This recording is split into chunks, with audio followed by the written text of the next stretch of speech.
There's no issues here. No, that song slaps too hard. It's really the only problem. It's too much of a slapping event song that it broke OBS. I am Lugo in DAD. I'm joined by Professor Dan Layton, the truth Dan Layton. What else? Still, thank you. Your Jam That Champion, Dan Layton, by 1 point. One crucial point. Oh, Drew!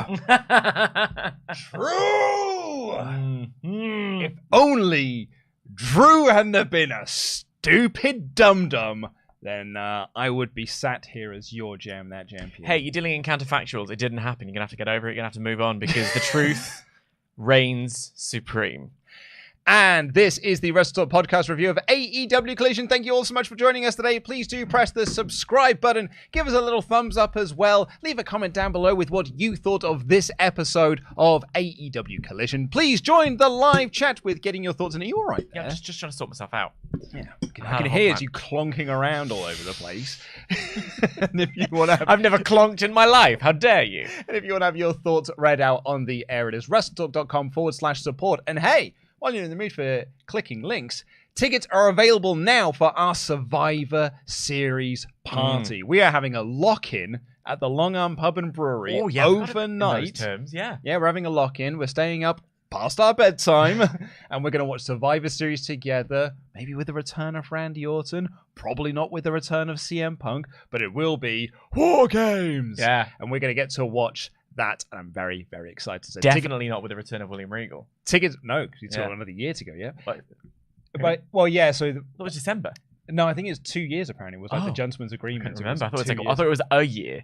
I thought, well, that's what we thought. But then the chat yesterday was correcting us, saying it was 2 years. Interesting. And I didn't fact check the chat. Either way, he's not coming. Either way, it's not him. It's not time. It's not time for William Regal yet. But you can join us, and we can all go War Games together. So get your tickets down below. We'll talk a little bit more about that in a little bit, I think. But first, let's talk about this episode of AEW Collision. A lot happening on this show after 2 big weeks with the House of Black and the John Moxley return. Yeah. And then last week, obviously, you had MJF and Omega for the title. Huge. This was just the Collision show. Yes. The Collision show we sort of got used to, which was just like, hey, do you want 2 hours of fun wrestling? Yeah, that's a fair way of putting it. Well, here you go. Yeah. And that's what it was. It was 2 hours of fun wrestling. A lot of it inconsequential. Some of it very, very fun. But overall, just like, yeah, that was totally fine. Yeah, I think it's an interesting one because you've got 2 approaches to counter-programming. You can either do kind of what they did with Fastlane. Was it Fastlane? Or which was the Collision that went directly up against? That would have been Collision and Payback. Payback, that was the one. Now, that wasn't necessarily counter-programming so much as it was just a massive news story broken, and we all wanted to watch Tony talk about Punk's firing.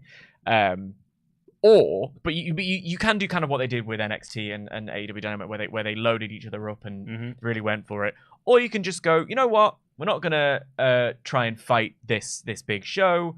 Timing wise, actually, it wasn't directly opposite, was it? No, they didn't get because this would have started at 1 a.m. Oh yeah, that's time. True. And the timey-wimey stuff with different time zones and then our clocks going back really messed me up. So Crown Jewel ended for us about 9:30. Yeah, and then this would have started 4 hours later. Right. So there's not direct counter programming, but there is an element of like our audience going to be burned out, fatigue. So there's only so much wrestling you can watch in a day. Exactly. So they put on a good show. They just put on a good wrestling show. Like, not even a lot advertised ahead of time. Like, it was, I think the only matches announced for it were Swerve and AR Fox and the Acclaimed 69-day celebration. Yes. So, yeah, it didn't feel like they were confident because, like, when they have gone up against WWE pay-per-views, they have been slaughtered in the ratings. And this was an episode that sort of felt like do you know what? I don't think our rating is going to be particularly high this week. So we're just going to put on a good show. Yeah, it just and sometimes that's just really effective. Like, that's what Collision has become, is this show where we can go and watch some good wrestling.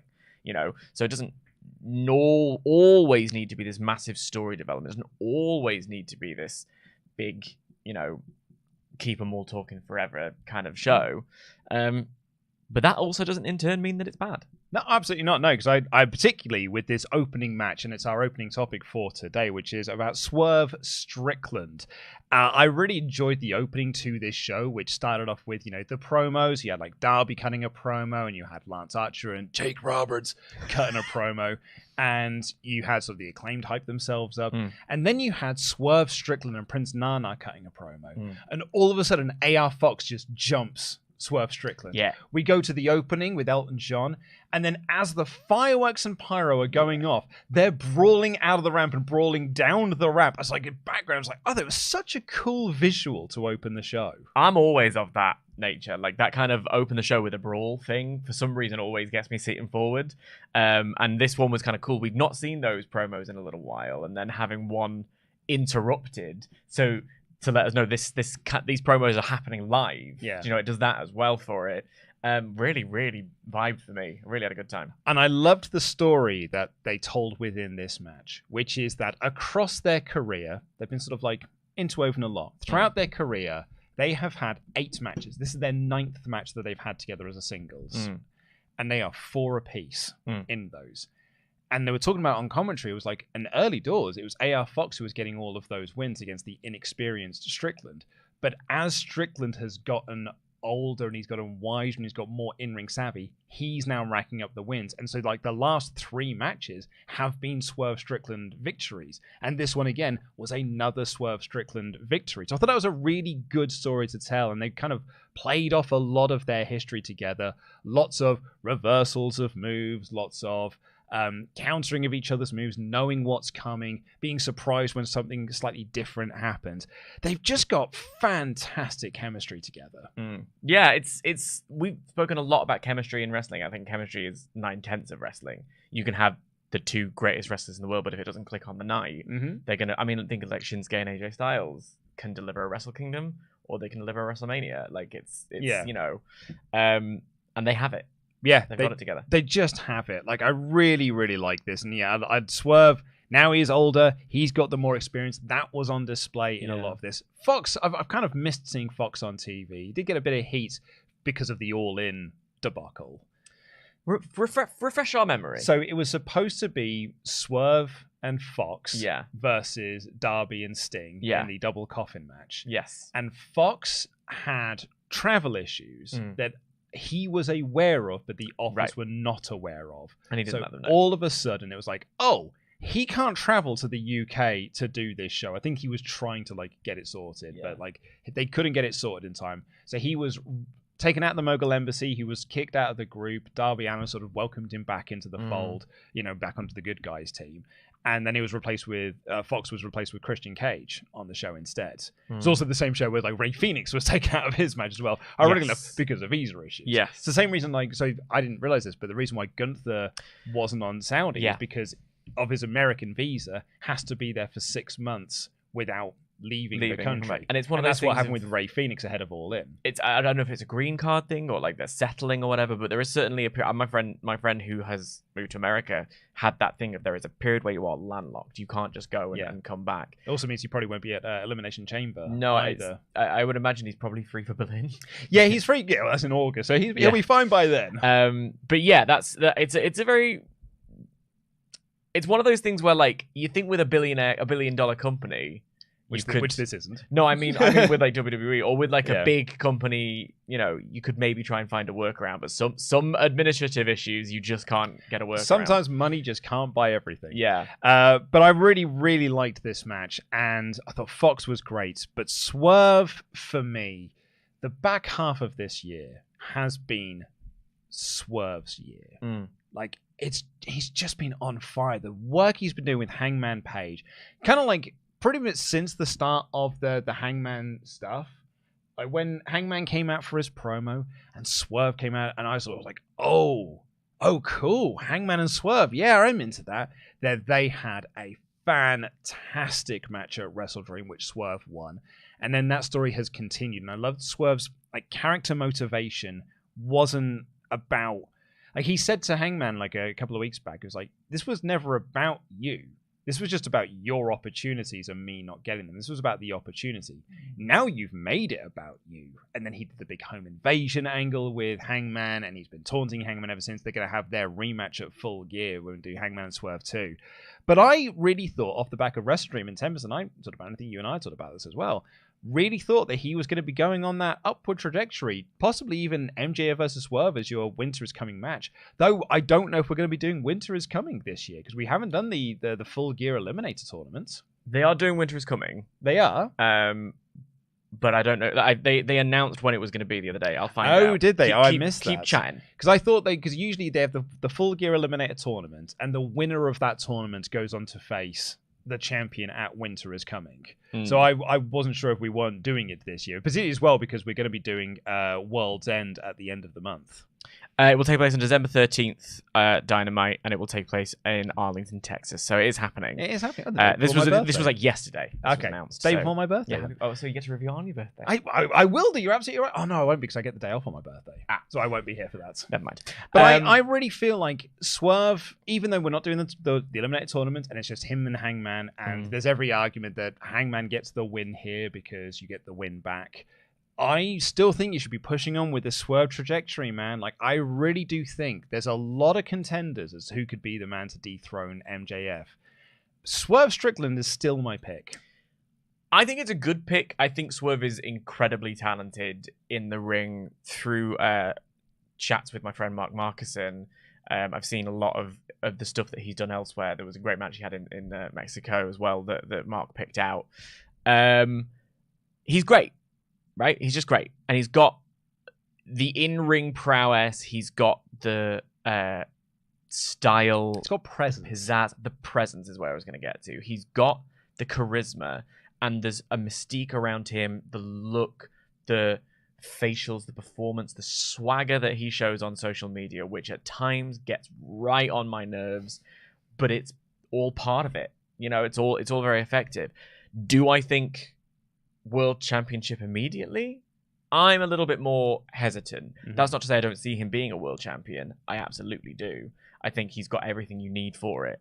I just think that is a slightly crowded scene at the moment. I think after a shaky year or so of booking in AEW, not always their fault, sometimes, problems made of their own volition, I think he would have a better run elsewhere. I think you've got it. We thought this with Eddie Kingston. Eddie Kingston pushed him to the world title picture. We thought about it with a bunch of other people as well. I would personally prefer to see him go on a run with the international title. Cassidy, go on a run with the TNT title to allow him the space to not be bogged down by having been a world champion and former champion. I know that sounds mad, bogged down, but I think sometimes it's one of those. Not everyone can be a Brock Lesnar and be shoved right to the top immediately. Sometimes it doesn't work. I think there's a lot to be said for the mid-card belts. I think the international title feels like a huge deal, or at least felt like a huge deal when Mox won it. And again, that's what I mean by not necessarily their fault. Yeah. I feel like we're working to get ourselves back to that point, particularly with Cassidy Mox 3. And hey, if you want to do that, maybe put Swerve into the mix. Because he is someone that you can see as a future world champion. Absolutely, I can. Yeah, and like his whole deal is, I want to be the first black world champion in AEW, and I think it's to just show I should have been that a while ago. Yeah. I also massive respect for Swerve as well, because he bet on himself. When Triple H got the book, he put the call in. It was Swerve and Malachi Black were the people he called to try and get them out of their AEW contracts. When he asked them, can you get out of your AEW contracts? We'd like you to come back. Because Triple H wanted to do Hit Row again. He wanted to put Hit Row back together. And Swerve was like, no, I'm good. I'm actually all right there. Well, what he said was, I'm going to put you onto AEW's representation here because you're trying to tamper with contracts. And that got them into a little bit of trouble. But I think he bet on himself. And rather than just go back to WWE, which would have been a very safe option. Yes. Because he would have gone back into Hit Row and he would have got a run there. Stuck with AEW, I don't think it has been the easiest and smoothest road. I think it's taken him a little while to get to find the groove with Swerve. But they have now found the groove with Swerve. And I think he's doing a superb job on this TV show. Presence is the word that I would use to describe him. He's just got it, man. Whatever it is, I think he has got it. But you are right. I do agree with you. It is a packed main event scene currently. Because you think about World's End. And what we were speaking about last week, all the potential. Wasn't it at the end of last week? You had 5 people staring at the screen. You have got MJF as champion with Jay White, Yeah. obviously gunning for him at Full Gear, but imagine Jay White will be sticking around that world title picture scene. You've got Samoa Joe, Wardlow. Powerhouse Hobbs was one of the guys who was watching backstage. Kenny Omega is getting himself back into that world title program. Very much like, once I'm done with the Don Callis family, then I can get back into that. Yeah, and then you had Swerve into that. That's almost got like 6 guys. I mean, there's It's real healthy. positives to that. It's healthy. Yeah. And then once Adam Cole is back, Adam Cole will be another guy that's back in that mix. So yeah, it's a very healthy main event scene. But of all those, I feel like Swerve stands out above some of those other guys. I would agree with that very much. I think, and I don't mean disrespect to any of them, but I think about Hobbs, I think about Wardlow, and for all that they've got, I'm less excited by their world title run aspirations. Yeah, or like what could I do with that? I'm less excited by that than I am with Swerve. So yeah, I think there's a lot of arguments to and from. Yeah. Well, let's see what you thought of this episode. I don't know if Mod Mother is around. Yes, Mod Mother is watching today. Mod Mother, can we do a poll? Because I'd be very curious to know on this. What do you think? Swerve is the next AEW champion?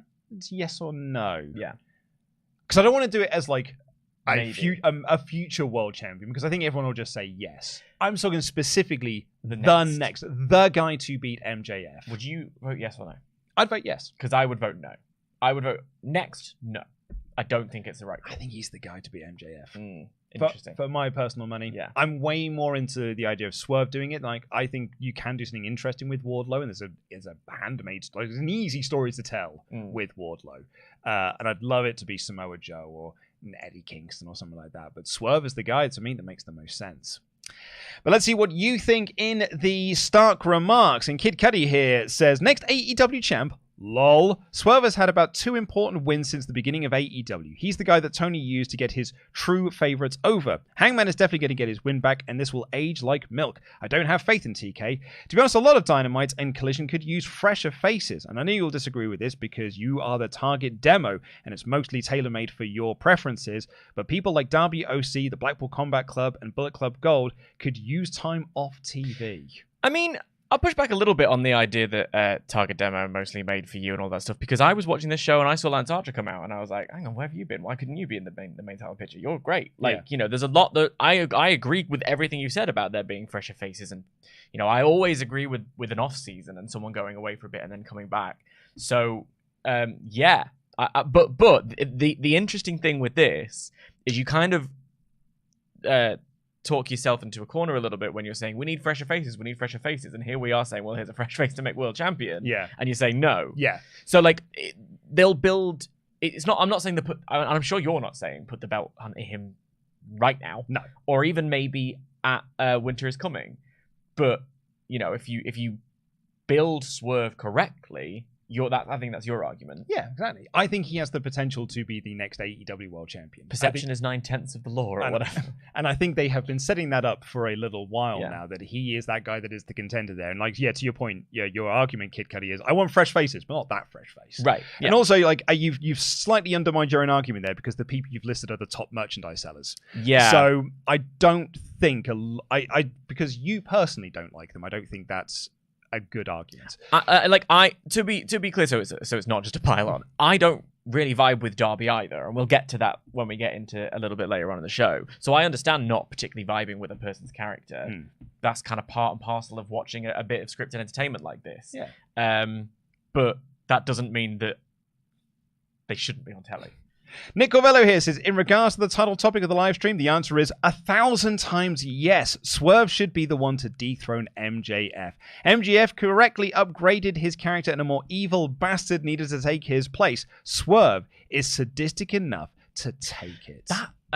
This is one of the things with AR Fox that I have found so confusing and frustrating, and I felt like I'd fallen asleep and missed about a month, because I still think about that invasion of Nick Wayne's home. They bungled that something fierce. It was incredible. It was such a visceral, uncomfortable, brutal, to the point where I'm like, oh, don't put that on telly. That's like vicious stuff. But it made Swerve look like that exactly sadistic, evil character.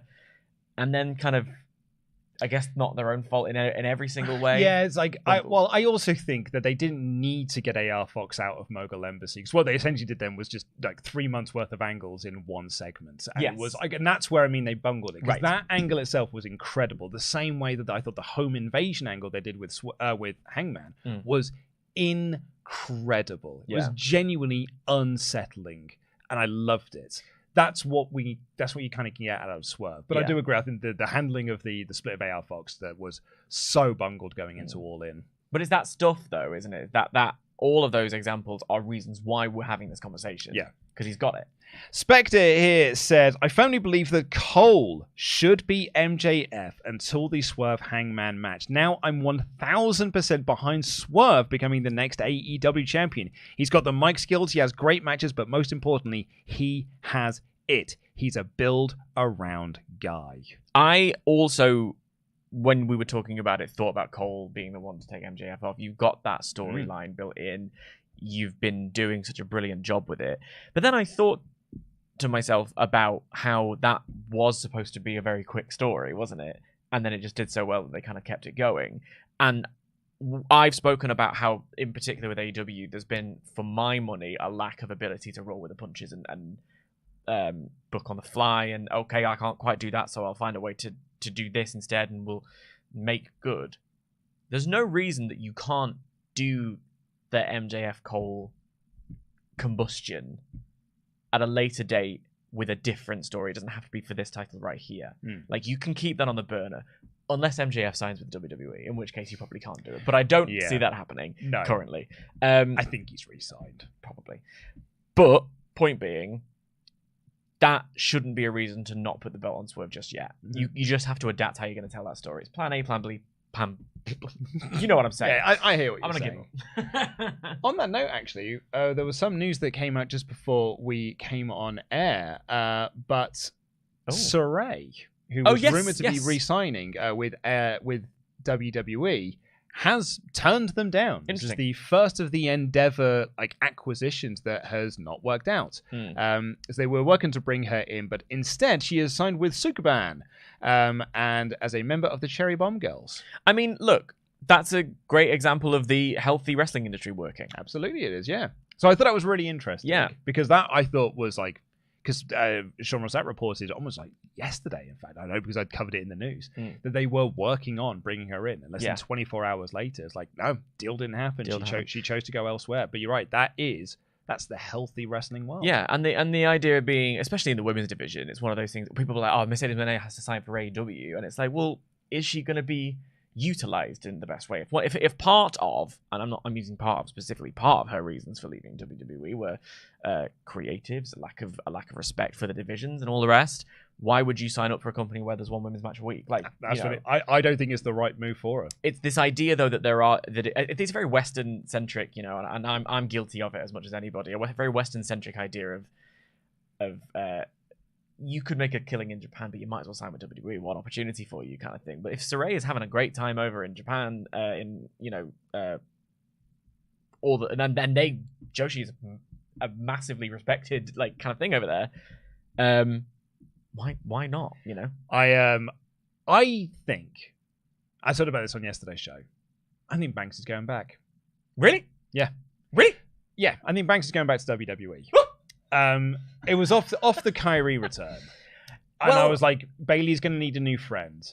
And I was just thinking about that. Don't do that to me. And I was just thinking about, I was like, oh yeah, we've got a really interesting story here with, Bailey. She was genuinely EO's biggest fan, and then she's going to need some backup. And then Melton reported in the newsletter, and I was just saying that I just thought about again, which is that Bushiroad, who's the owners of New Japan and Stardom, have no plans for Monet when she's back and healthy. I was like, that's weird, because they did have a plan last month. She was going to face Julia for the New Japan Strong title, the belt that was made for Monet to win. I was like, so isn't that curious that they did have plans for her last month, and now they have no plans for her, despite the fact that the plan is there because Julia still has the belt. Do you know what that is, Luke? Critical thinking skills. That's you reading between the lines and looking at the big picture, and we don't all do that very often. No. But to kind of put us on track with AEW stuff, because you will otherwise distract me and I'll go off down a Mercedes Moné hole. The AEW version of that is Ospreay, right? Where like they've showed him exactly how he would be treated if he were to sign with AEW. Like the health of wrestling all over. If you want to sign your person, you can't just show them off, you know? Yeah. And also as well, if you're a wrestler, you want to play each side off against each other. Yes! Like, because... Damn yes, you should! Because I bring this one up. This is what Randy Orton did. Yeah. In 2019, Randy Orton's contract was coming up. So do you know what he did? He played both sides off each other. He went to Tony Khan and he negotiated a deal to go to All Elite Wrestling. He was teasing it on social media. He was doing everything he could to make WWE think, I'm going to leave for your competition that hasn't even started yet.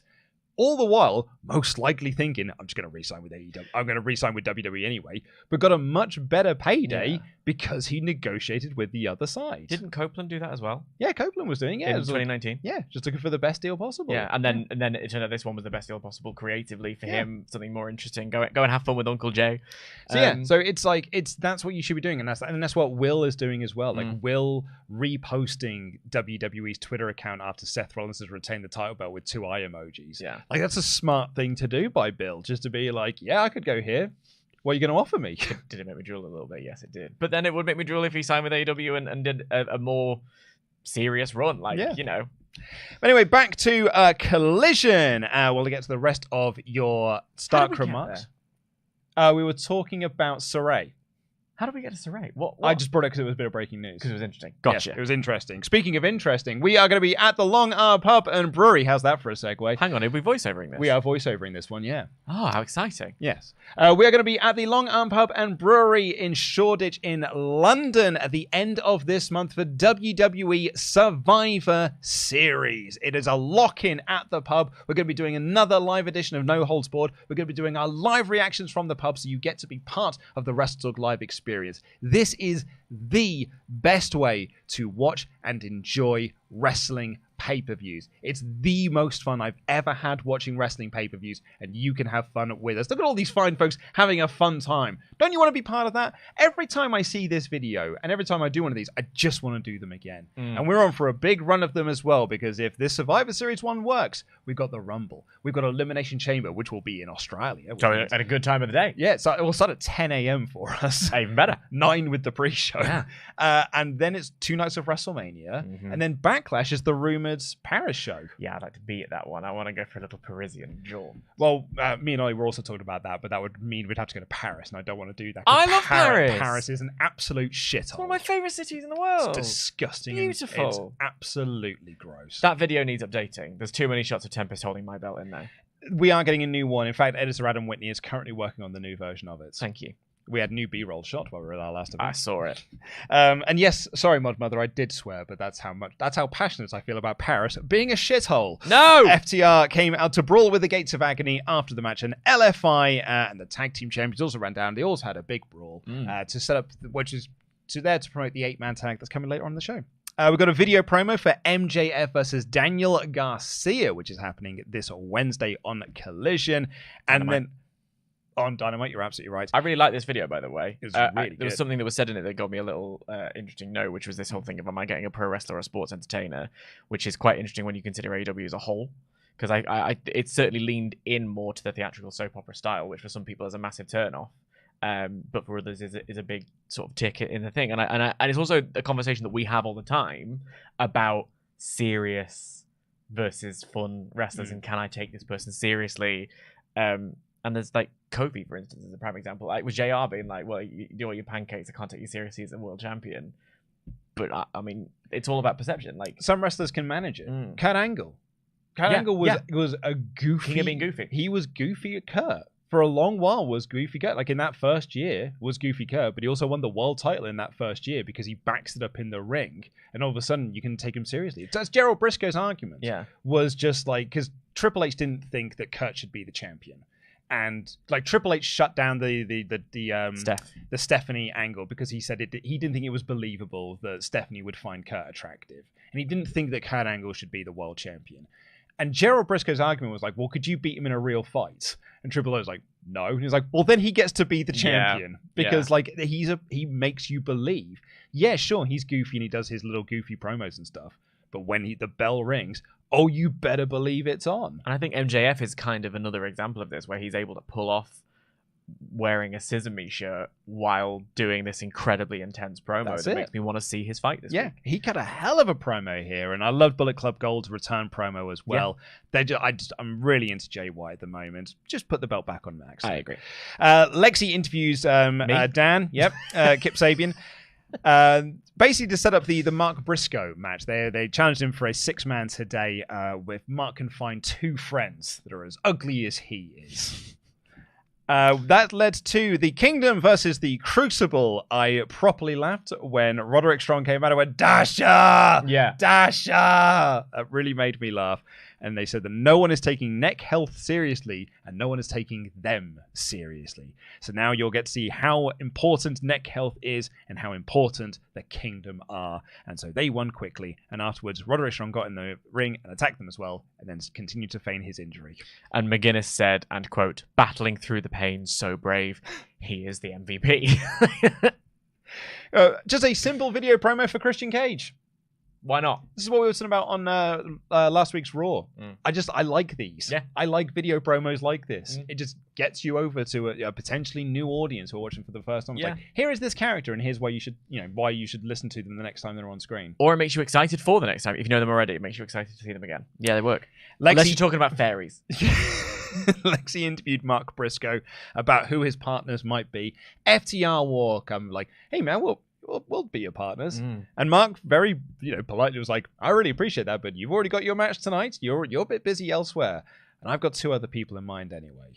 This, I don't know if it was on purpose fully, but this kind of was an extra element to what became a show-long story of FTR getting fobbed off. Because they tried to shake LFI's hands, and LFI bailed out of the rings and just did their sort of salute. This was Briscoe saying, oh, thanks, but no thanks. I don't really need you. And later on in the show, when we get to the main event, there was a little bit there as well. But it was kind of interesting how at the end of their match last week, I can't remember exactly what Kevin Kelly said, but it was something along the lines of, that's it for FTR. That they're never out another go. Like it was a full-on, you're out, job done, top guys out kind of thing. So it's kind of interesting to me, whether it was on purpose or not for this show, that we've seen a few times on this episode FTR getting fobbed off. I hadn't thought of it that way because I read it as very much a friendly thing. I'm just like, it was, but it was one of the things. Bailey's defense of Io Sky. Yeah, she is always trying to do it for the right reasons, but it is not being seen by Sky as those reasons. FTR could read this as being fobbed off, particularly because they do get fobbed off on purpose by LFI later. And also, it was the Bucks didn't shake their hands at All In, and that never really went anywhere. But there was something interesting about it just happening a few times in this show. Up next, we had... It's great to have Mark back on TV. Yes. Up next, we had Lance Archer versus Darby Allin with the return of Jake the Snake Roberts as well. And, hey, do you know those Darby matches where the big lad just beats him up? That's one of these. And I had a grand old time with it. They had this moment when Lance chokeslammed Darby onto the apron, and it was gross. Yes. Darby managed to hit a sunset powerbomb to get a surprise win. They were putting up the Archer kicked out at 3.5 because this was a dominating Archer performance. But this is what you do with Darby Allin going up against the bigger lads. It's just him ragdolling around. And it's funny because you're not alone on you're not getting, because Ollie doesn't really get on with Darby Allin either. Darby's like one of my guys. Like I'm a big Darby. I'm not surprised by that. You're a Hot Topic boy as well. I've seen the pictures. I was a Jeff Hardy mark when I was a teenager as well. We've heard the stories about your backyard wrestling. It's the call is coming from inside the house. I had a good time with this. I don't think the finish was particularly strong, particularly then because you did the angle afterwards with this brand new faction. I think this would have been more effective if Lance had done a squash match and then you'd had Jake bring out the Righteous to be like, I've got myself a new group. And he brings out, the Righteous forwards to 0 reaction. Yeah. And then, the Righteous and Archer can beat down whoever it is in the ring. I think Darby was the wrong choice here. I agree with you there. Not least because my first note that I wrote down was Lance Archer, why is he not a major star in AEW? I think he's got the look and the style, and I think he's great. And there was a release suplex on the ramp that was absolutely vicious. That wasn't the same one as your one. There was several moments in this match where it was fully just Darby being a Bumpertown, Tennessee. I thought this was a mistake, personally. I think you've summed it up very well that it should have been someone other than Darby, because Darby is, the doesn't work for me, but is over with. You see Darby face paint in the crowd all the time. And also, he's got the match at the pay-per-view, so you don't want to be having Darby taking L's. Yeah. So it doesn't really make it... So really, Darby had to win this match. But then I don't think that makes your new act look particularly good. And the whole match was Lance being incredibly powerful, incredibly dominant, and then suddenly there's a quick comeback spot. Also, is Jake Roberts stupid? Like, the ref was right there and he gets himself ejected by... It was weird. Yeah, they tried to cover that up on commentary by being like, he got caught on purpose because he always has another plan up his sleeve. The exact quote was, Jake did that to give Lance more time so he didn't have to take a count-out victory. And I simply wrote, come on. Because no. It was a bit of nonsense choice. And I think you are so right. Darby was not the one for this match. Darby was not the right guy for this match. And there's a new act. Jake Roberts brought out the Righteous, Vincent and Dutch afterwards. So it's them and Lance. Yeah, I'll see where it goes, but I've kind of, a lot like the women's division with AEW. I've for the last 4 years, I've been sort of waiting for the Jake and Lance thing to take off. So I'm sort of past the point of being optimistic about that.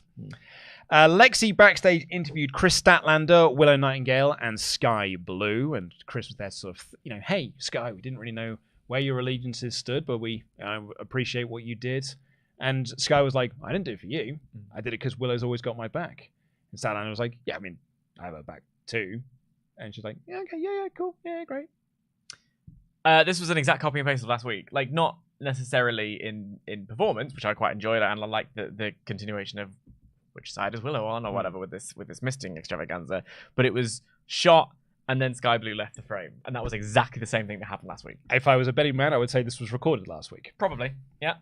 Lexi also interviewed Alex Abrahantes, which set up a match between Swerve and Penta for Dynamite. Yes, please. That's going to be nice. When they put this graphic up, and they sort of advertise, a bunch of matches that are happening this week on Dynamite, because it's MJF versus Danny Garcia, and it is it's Swerve versus Penta. It's Keith Lee versus Samoa Joe. And a lot of people retweeted was like, this is what this company does well. Like, why don't we just do this all the time? This is your strength. Like, let's just do this all the time. And they're absolutely right, because this is AEW's strength. It's just putting on killer matches on TV. So, yeah, let's do more of that. I think you need to have a little story element in there as well. I think you can have both, personally. Yeah, but you can also have stories within killer matches. Yes, I agree with that, yeah. I don't. The two aren't mutually exclusive. Yeah. I don't know if I love this, though. The Acclaimed 69-day title celebration. It was long. It's great. If you think that 69 is funny, then I'm sure you had a great time. Billy Gunn certainly had a good time here. Oh, he was living. He just at one point just like, I'm just going to take the mic and I'm just going to say some things. Like going back to his old DX days of just like, oh, I think we could just say whatever the heckins we want. The best thing on this was Bowens and Billy Gunn got Max Caster a present for their 69-day celebration. And it was a video promo from MJF. And MJF said in that thank you for taking the bullet for me on Dynamite. I am really starting to respect you. I didn't want to tag with you at first, but I am starting to respect you. And, my good friend Adam Cole told me recently there's this mythical idea of having more than one friend, and I didn't really believe him, but I'm starting to see what he means now. So I don't love the Acclaimed like everyone else, but maybe I'm starting to like the Acclaimed. And the crowd were like, yay! And that's when the segment ended. Or rather, that's when it should have ended. Yes. Because what happened after that was Dalton Castle and the boys came out. Dalton Castle is great. Then they brawled, and they had a match, and the Acclaimed won.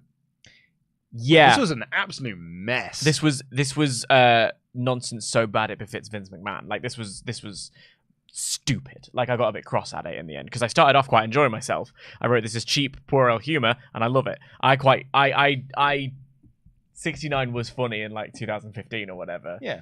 I'm still giggling at them giggling at it. I still do it now. If someone says 6ix9ine, you say nice.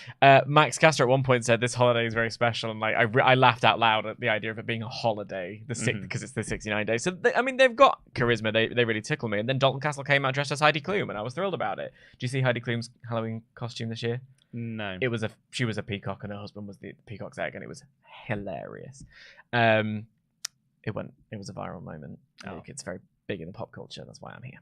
Okay. But I'm sure it was. Things that matter. You like Halloween? Yeah, but was it a Halloween party? Heidi Klum has a Halloween party every year. Does she? Yeah. And she does a massive, big costume, and it's always a pop culture moment. She went as a worm once. Oh, is that what that was? Yeah, I saw a lot of people talking about that worm thing last year, but I never paid much hide to it. This year she was a peacock, and her feathers were Cirque du Soleil performers. And what, on her? Yeah. Like, they were all doing a performance, and then she sort of came in, and then they were the wings, and then she was the big peacock bit. So she had on her outfit Cirque du Soleil performers. They formed a part of her outfit. Oh, okay. Heidi Klum, peacock. And when I show you, when you see it, you'll be like, oh yeah, Dalton Castle. Because... Oh yeah, Dalton Castle. There it is for those at home. Yep. There we are, Dalton Castle. I get it, yeah. So I enjoyed that part. I always enjoy Dalton Castle coming out, but then suddenly they're in a match with a title on the line, and it's only to Tony Schiavone saying they've accepted the quote 69-day challenge, which simply wasn't a thing. That wasn't a thing. They came out to have a celebration, during which time Billy Gunn talked about 69ing everyone in the arena, which was funny, and then Bowens is like, okay, it's time for us to go now. We've finished. Our segment's over. We've literally run out of time. So there was no open challenge. If you're going to do this, why not actively make them come out and say, we're thrilled about our 69-day challenge. Absolutely. Let's have an open challenge. Then later on in the match, McGuinness explains it by saying that they've got an open challenge contract. And I was like, what bollocks is this? Like, this is just... they have had that for a while. Right. Well, I know House of Black did that. They had the open situation. Have Acclaimed definitely said that? Yeah. Right, okay. Well... I didn't get that with this. This was so the idea of it. Then it's not like something they keep up on TV regularly, which is fair. So keep up on TV regularly. Yeah. Then in that case, and then Kevin Kelly talks about the number of defenses, and this is the stock way we're treating championships now, which has massive pros to it. Like we saw it with the international championship, but the trios division is one where I'm like, I don't see a division so much. Do you know what I mean? No. So, but you could build a program with the boys and Dalton Castle if you wanted to. You could, but these, much like the New Japan Strong Women's title, this was built for the elite. Yeah. And really, once the elite went out after the Brawl Out situation, you could see that they didn't really have many other plans for these belts outside of the elite. Yeah. And now the elite don't have them. It's like, you guys have got them. And then, I guess you guys can have them. And that's a shame for me. Because I think they're quite entertaining. I think it's fun. I think there's something you could do with it. I just thought the booking of this and the fact that it just sort of happened and it was like, oh, Tony's made it backstage. It all was a bit... It's the stuff that we give WWE nonsense for all the time. Yeah. And I think we should hold AEW to a higher standard than this. Oh, I mean, yes. Yeah. I'm never of the... If this were WWE, you'd hate it and stuff. But this was just bad. Oh, because the shades are great in that. Like, I'm not there either. Yeah. But it is one of those things where it's like... especially with WWE being so much better than it used to be now, I hold it to a higher standard than I did 2019. This was just bad. This was just a bad segment. It was just it was a mess. Yeah. I think it was a mess of a segment. The thing that actually did make me laugh in this, though, is when the brawl happened, Anthony Bowens just went outside and yelled at commentary, "What is happening?" And they were like, I don't know either. Yeah. But it wasn't very good. The Acclaimed one. We're now back into the bit of the show that I really enjoyed. Lexi interviewed Andrade, who said that he's going to give his answer to CJ Perry face to face. I want to see them as a tandem against Miro. Yeah. I want that. And then we had the workhorsemen of Dan Layton and the other lads against Mark Briscoe and his two partners, Dustin Rhodes and Keith Lee. Very happy to see Keith Lee on TV. And the good guys got the one when Mark hit the froggy bow. Keith Lee, in particular, was great. Just very happy to see Dustin Rhodes on TV as well. We all know what a Goldust mark I am. But yeah, I loved it too. It did the job for me. Great triple team offense from the heels at the beginning. Yeah. a great time. Speaking of great matches announced for Dynamite, we're getting Jay White versus Mark Briscoe. Yeah. Yes, please. I'll take that. Go on then. Loved that a lot. And then we had Emi Sakura versus Willow Nightingale, who had a fine little match. During this, they also announced that Red Velvet is making a return to the ring on Wednesday, going up against Julia Hart. Emi Sakura and Willow Nightingale looked like tag partners. Their gear was so similar. Yeah, in terms of the color scheme.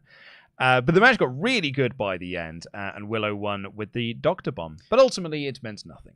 And even with the picture-in-picture, it did feel like it had a decent bit of time to it. I don't know if that was just my perception of it in the moment, but it felt like it was a good match. It was really hard-hitting. They kept putting over the NJPW Strong Women's title, and I kind of saw that kind of more vicious side of this match between the two of them. Really liked it.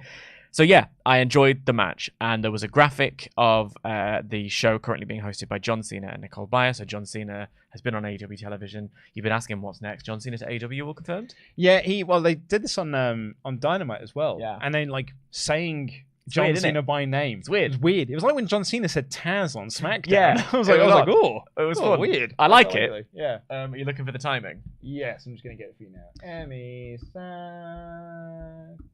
Sakura. Matches. Willow. 10 minutes. 10 minutes. See, that's a decent amount of time. Yeah. Take away 3 for picture-in-picture. Is that fixed? No. Wouldn't say that's still the one women's match of the card. Right here. Ultimately, it meant nothing. But yeah, but it was good. Do you know what I would have done? I probably would have done this match before you did Nightingale challenging for the title. Because they had Nightingale last week, on Rampage, lose a 4-way match to get a shot at the belt because Abaddon won that. Yes. And then Abaddon Shida beat Abaddon on Collision. And then on Dynamite, it was Shida versus Willow.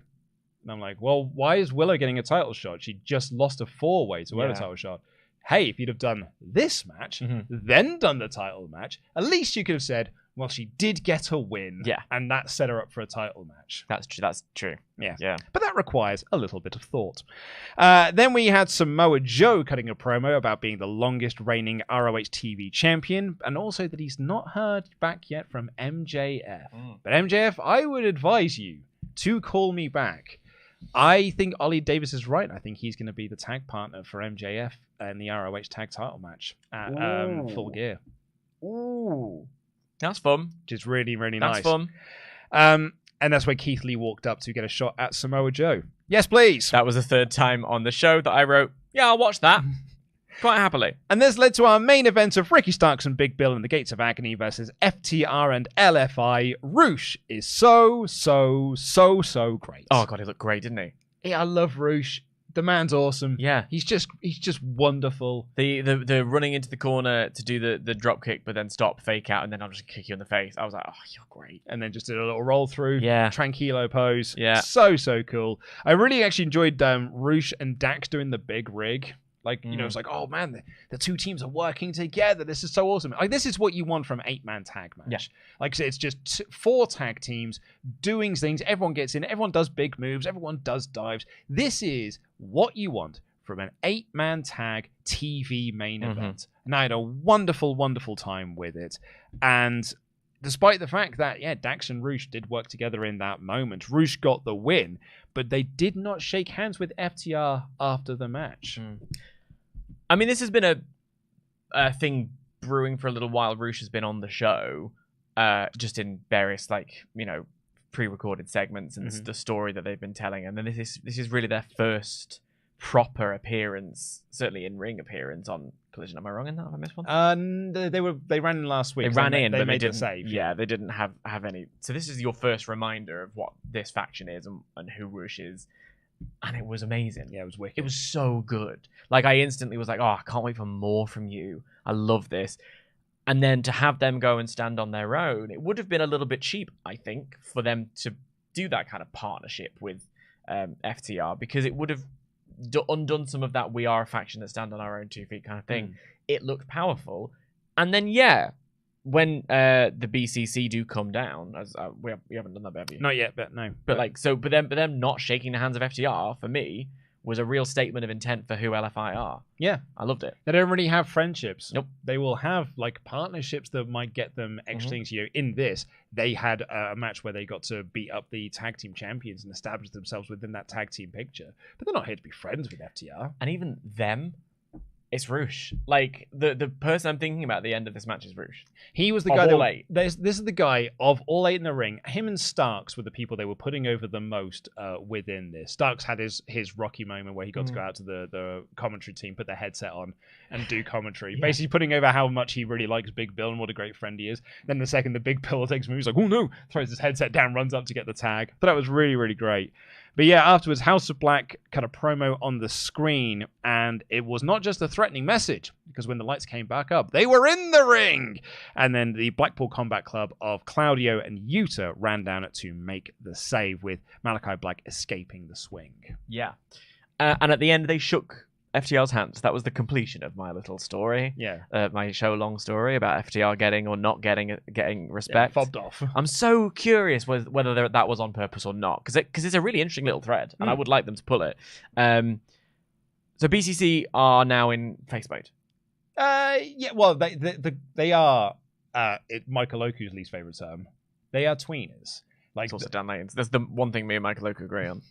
They're the Blackpool Combat Club. They are neither heel nor face. They're the Blackpool Combat Club.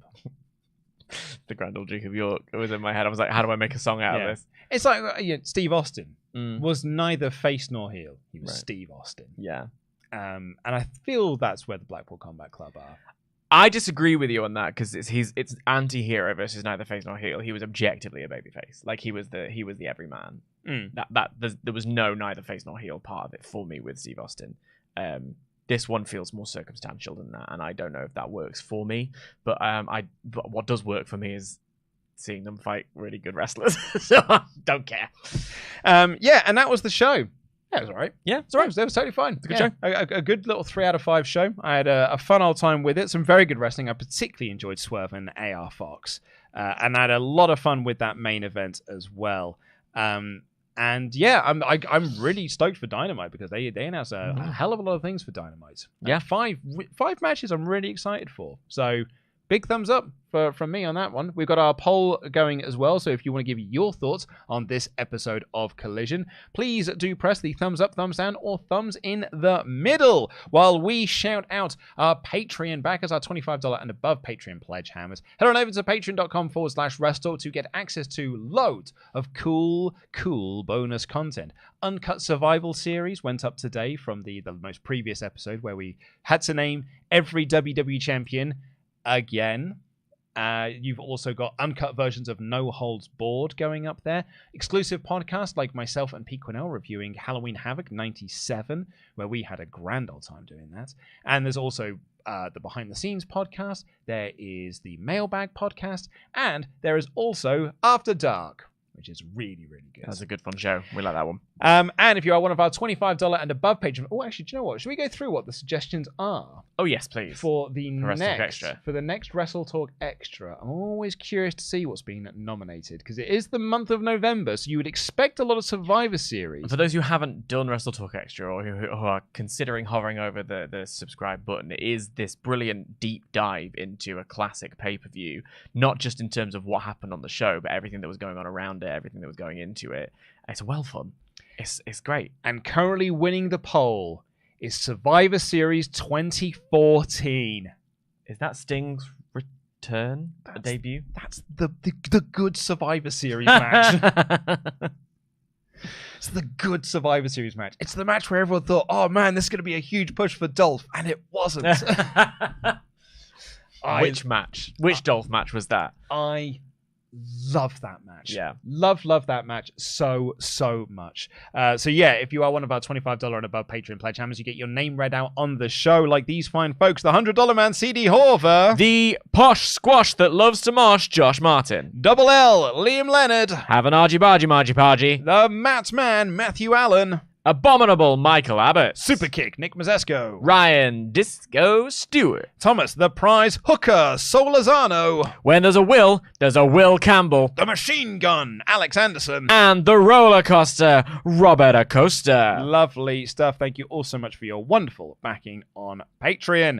Heading into the rest of your Stark remarks now. And Anson Reinhardt has been a membug for 9 months in a row. Says, not right now. But if it's built towards the end of the year and the beginning of next, I would love to see Darby beat MJF at Revolution. Interesting.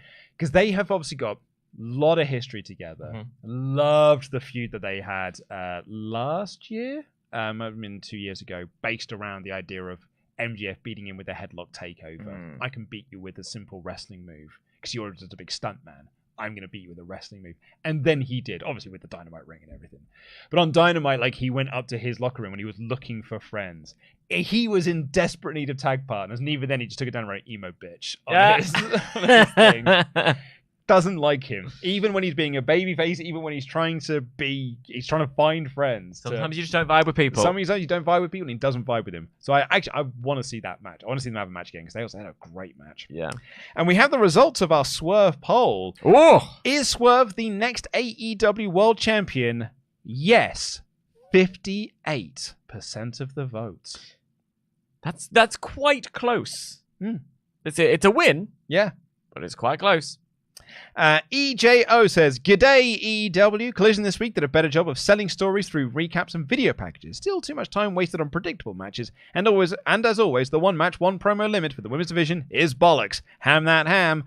I mean, yeah, I don't mind predictable matches. No. They serve a purpose. What do I want to say?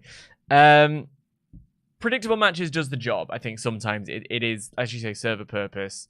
And too many of them on one show can feel a bit like, why should I stay watching? But that's how you balance it out. You balance it out with other sides. And I think they did. And Jordan here says, with all the negotiations in 2024 and MJF having the bidding war of 2024, I think it would be epic if he announces his re-signing after a big show, not Paul White's, only for Will Ospreay to come out and announce that he signed and he will be the face of the company. I mean, World's End, this idea of AEW going into a new era, basically saying, we re-signed the Elite already, so our mainstays, our big you know, the central letter of our name is saying, here are the two big faces to take us into this next phase of AEW, Will Ospreay, MJF. It would be quite a statement. I really do think it is, yeah. I'm so curious, because obviously the Bidding War 2024 story that they were doing was when MJF was a heel. But now he's a babyface. How do you do that story? But that's the kind of the coolness of MJF. And like, he's another one of those guys that he is a babyface, but really he's still just MJF. Like, he is just not heel MJF, but he is just like, the character hasn't changed at all. And Bizarro Big L says, I have a hard disagreement with you guys who say the show is lacking stories. Swerve is on a killer run and now fighting his former Lucha Underground rivals. I think MJF is picking Caster over Joe for Full Gear. That's a good shout. The Max is helping, and also Danhausen is back. I don't think I said it's lacking. No, you added a you guys with guys who say. People who say the show is lacking stories. I didn't say it was lacking stories so much as there was an element of, you can't just book dream matches and then move on. This is the build conversation that I've made your ears bleed with it. But yeah, I mean, for instance, Swerve's on a killer run and now fighting his former Lucha Underground rivals is great, but you can't rely on everyone having watched Lucha Underground. You can't rely on it being the Elite. You can't rely on watching ROH, watching Dark Elevation, all those things. So there is a level of spoon feeding that needs to be done. Yeah, I think. Yeah, it's sort of the weird place that AEW sort of finds itself within, and has done since it opened as well, which is that it is a promotion for the hardcore wrestling fans. Yeah. But also, when they do things that are for the hardcore wrestling fans, people are like, you're appealing to the hardcore wrestling fans. Like, well, that's what the promotion was there for. That's what hardcore wrestling fans were asking for. Yeah. So then, yeah, you have moments like this where the criticism goes like, well, I didn't watch that, or I don't know about that. It's why I always think of TVs. Like, you've got room to promote these things and talk about these things. Use video packages. Use video packages. Particularly now, because you've got the Ring of Honor library. Yeah. And you've got the relationship with New Japan. Yeah. And because of New Japan, you can then have stuff with CMLL, and you've got AAA. You've also then got Rev Pro here in the UK, so you can use some stuff from there. So like if you wanted to build a big video package for Will Ospreay, there's lots of places that you could speak to and call to. Yeah. Just pick up the phone and speak to OTT and just get some of that, Will Ospreay from that Will Ospreay Walter match that they had a couple of years ago, which is like one of the best Walter matches I've ever seen. Of course it is. Will Ospreay's in it. But like that's the sort of magic that you can be able to put together to create an incredible video package to promote someone. Yeah. And Matt, I'm going to truncate some of your Ultra Chat here, because a lot of it is just the similar thing, which is just, do you think that TK is a hypocrite for signing Ric Flair? Right. Because TK had his tweet about Vince McMahon and his sexual misconduct allegations, and then assigned Ric Flair, who himself has got sexual misconduct allegations. This is, we've talked about this on the show multiple times already. It's been talked about a lot on social media, and yeah, I wouldn't have done it. Yeah, I wouldn't have either. I think it's also Mike Tyson is around, convicted of rape. So and there was an element of Tony Khan like fully embracing him on the show as well. There's a trickiness to all of it. It's a very delicate area, especially when it comes to, with Mike Tyson. There was a literal conviction. Elsewhere, there's allegations, and you have to be very careful with those things. It's avoidable. Do I think that the real true asset you need to tell Sting's retirement story here in AEW is Ric Flair? No, I don't. Is Ric Flair a draw for your young audience or whatever? No, I don't. I don't think it was necessary to bring this conversation into question. But I'm not running the company, so I don't see what value Flair adds to the show. Yeah, personally, I don't think that Flair has added much to anything for 15 years now. Yeah. Like he added nothing in any of his WWE returns, like when he was doing all the stuff with Charles and impregnating Lacey Evans. Yeah. He has he added nothing when he was in TNA, and really he was only in TNA because he needed the divorce money. Like I think that the value of Flair is no longer there. There is a little bit of niceness that him and Sting get to just have this, moment together. Yeah. That's a nice thing. Yes. In the same way that when The Undertaker retired in 2020 and you got to have like Savio Vega out with him and things like that, it's like, that's a nice moment because they are part of the Bone Street crew and stuff. Like, they get to hang out together. BSK for life and whatnot. So there's some niceness around that, but it's not, I don't think it adds enough value to the TV product for it to be worthwhile. Yeah. Particularly for a multi-year deal. I think he'll have a match. I think that match will be bad. I don't want to see that. Like, it's not even like I'll watch it through like this. I don't want to see it. Dude, you're like, what? How old is he now? 75? Well, yes. The argument is, and I get this from a business sense of an argument, Ric Flair's retirement match was a massive pay-per-view success. Sure it was. A huge, huge pay-per-view success. There is an argument to be made that he is a draw. He's an active draw. And we will see from the television ratings of just like, if you announce Flair is going to be on a show, what that means. If they're going to do a show in like North Carolina and they announce that Flair's going to be on the show, does that move tickets? Because in theory, it does. But we haven't actually seen that in practice yet as part of All Elite Wrestling. So I don't know what value is. There's a theory for him to add value to your business, but if I was in charge, I don't think I'd be doing it anyway because I don't think it adds enough value. If you're looking at booking a show and you've got, in the year of our Lord 2023, and you have the roster that AEW has, and you're going to bump someone for a 74-year-old Ric Flair, I think that's a massive miscalculation, personally. I mean, he'll probably be in a match with Sting. So, Sure. it's you brought him in for nostalgia, and you may as well just do some nostalgia pops with it. Yeah. It is not what I would do. No, I know. And I don't... You're devil's advocating, and I get that as I'm well. just being devil's avocado. It's not what I would do. But, also, you can just see the reception that it got. And perhaps that's just within our little wrestling bubble. Like the reception that I saw it get, it's not good. I think there's just this with the cloud of, and because it was specifically referenced in the chat, and because I have seen it spoken about a lot on social media with regards to allegations against Flair and against Vince, and Tony using it in a tweet to get a burn on some fan or whatever, saying it would be the worst of his alleged misdeeds about Vince McMahon. That was the thing that instantly popped into my head when I saw this.